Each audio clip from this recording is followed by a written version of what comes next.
स्वागत है दोस्तों आप सभी का आज के इस इम्पोर्टेंट वीडियो में। दोस्तों आपने किसी भी क्रिकेट मैच को देखते हुए इंटरनेशनल या आईपीएल में कई बार देखा होगा कि अगर कोई खिलाड़ी चोटिल हो जाता है तो एक फिजियो डॉक्टर के रूप में एक इंसान वहां पर आता है, 2-4 मिनट वहां पर रुकता है, किसी तरीके का कोई ट्रीटमेंट करता है और फिर हम देखते हैं कि वो प्लेयर खेलने लग जाता है। दोस्तों वो कौन होता है? दोस्तों उसे फिजियो कहा जाता है, वो एक फिजियोथेरेपिस्ट होता है। दोस्तों आज की इस वीडियो में हम लोग जानेंगे कि एक फिजियोथेरेपिस्ट कैसे बना जा सकता है।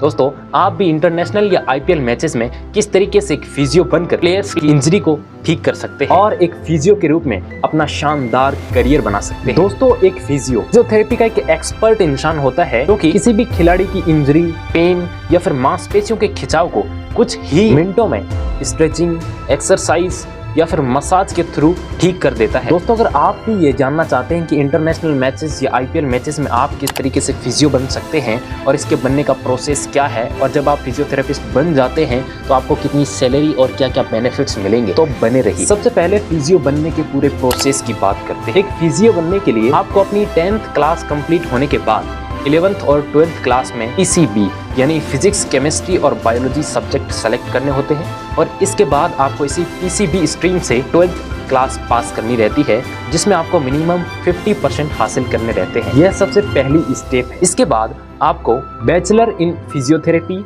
यानी जिसे बीपीटी कहा जाता है, इस डिग्री को कंप्लीट करना रहता है जो कि एक 4.5 साल की डिग्री का कोर्स होता है। इस कोर्स को कंप्लीट करने के बाद आप फिजियोथेरेपी में बैचलर हो जाते हैं। इस तरीके से फिजियो बनने की 2 स्टेप कंप्लीट होती है। इसके बाद आपको स्पोर्ट्स फिजियोथेरेपी में स्पेशलाइजेशन करना रहता है। इसके लिए आप एमपीटी यानी मास्टर इन फिजियोथेरेपी का कोर्स करते हैं। एमपीटी एक पोस्ट ग्रेजुएशन का कोर्स है जिसमें आपको स्पोर्ट्स फिजियोथेरेपी सब्जेक्ट को सेलेक्ट करना होता है और इसी के ऊपर अपने 2 साल के इस कोर्स को कंप्लीट करना होता है। इस तरीके से दोस्तों आपका स्पोर्ट्स फिजियोथेरेपिस्ट बनने के लिए एजुकेशनल क्वालिफिकेशन का एंड होता है। इसके बाद स्टेप नंबर 4 में आपको एक्सपीरियंस हासिल करना होता है।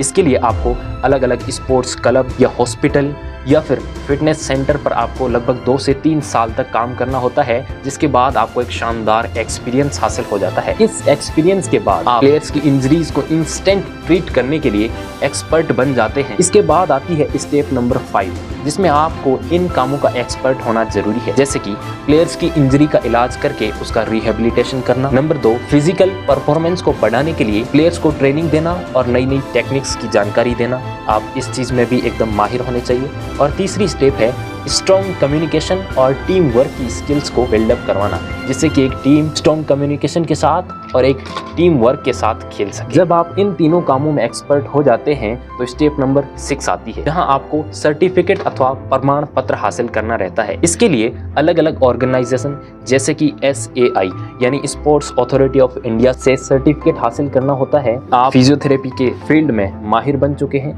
इसके अलावा एक और ऑर्गेनाइजेशन जिसे IFSPT कहा जाता है यानी international federation of sports physical therapy, इस ऑर्गेनाइजेशन से मान्यता प्राप्त आप सर्टिफाइड हो जाते हैं। इसके बाद आपकी वैल्यू इंक्रीज हो जाती है। इस तरीके से आप स्पोर्ट्स फिजियोथेरेपिस्ट बनने के काबिल हो जाते हैं। अब बात करते हैं लास्ट स्टेप की कि आप किस तरीके से क्रिकेट के अंदर एंट्री कर सकते हैं और स्पोर्ट्स फिजियोथेरेपिस्ट बन सकते हैं।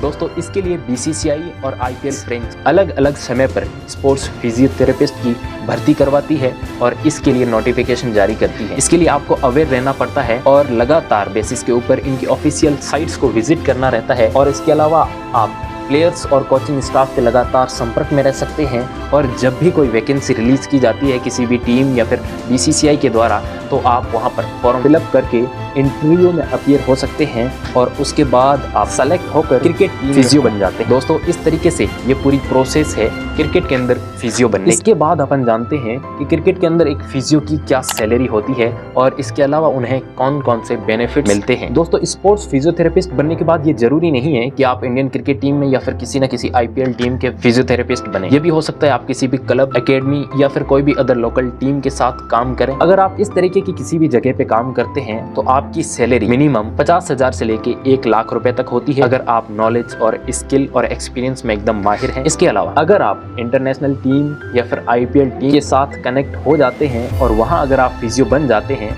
तो आपकी सैलरी मिनिमम 1 लाख रुपए से लेके 5 लाख रुपए तक होती है, जो कि एक जबरदस्त सैलरी है। इसके अलावा आपको कई सारे बेनिफिट्स मिलते हैं, जैसे कि टीम के साथ ट्रैवलिंग करना, होटल रेजिडेंसी और दूसरा हर तरीके का खर्चा क्रिकेट बोर्ड के द्वारा पे किया जाता है। और इसके अलावा देश और दुनिया की कई अलग अलग जगहों का टूर और वहां की कल्चरल एस्पेक्ट्स को एक्सप्लोर करने का शानदार मौका मिलता है। इस तरीके से आप स्पोर्ट्स फिजियोथेरेपिस्ट के अंदर अपना करियर बना सकते हैं। दोस्तों, उम्मीद करता हूँ फिजियो बनने का यह तरीका और वीडियो पसंद आया होगा। दोस्तों, इस वीडियो को लाइक, शेयर और कमेंट जरूर करें और मेडिकल फील्ड से रिलेटेड आपकी किसी भी डाउट को सॉल्व करने के लिए कमेंट बॉक्स में टाइप जरूर करें। धन्यवाद। जय हिंद।